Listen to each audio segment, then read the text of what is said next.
নমস্কার বন্ধুরা, আবার একটি নতুন ব্লগে সবাইকে স্বাগত।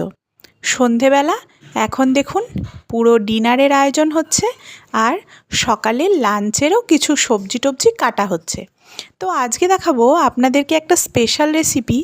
যারা এগরোল খেতে ভালোবাসেন তারা বাড়িতে বানিয়ে নিন এইভাবে রুটি বানিয়ে নিয়ে তারপর আপনি ডিম আর তার সাথে পেঁয়াজ, লঙ্কা আর টমেটো দিয়ে একটা বাটির ওপর বসিয়ে তারপর এই অমলেটের ব্যাটারটা ঢেলে দিন। ঢেলে দেওয়ার পর আর একটা রুটি দিয়ে এটাকে চাপা দিয়ে দিন।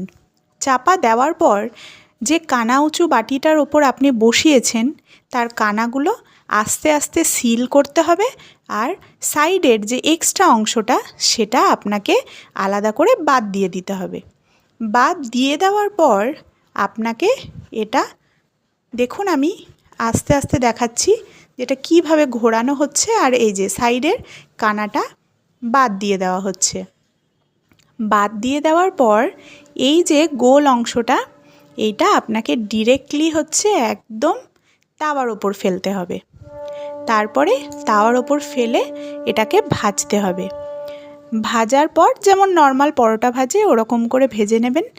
আর তারপরে আপনাদেরকে দেখাচ্ছি যে এই জিনিসটা কতটা ভিতরে সুন্দর ফিলিং, আর সেরকম খেতেও খুবই সুস্বাদু আর ক্রাঞ্চি হয়েছে। তো আজকের ব্লগে এই স্পেশাল রেসিপিটা আপনাদেরকে দেখালাম।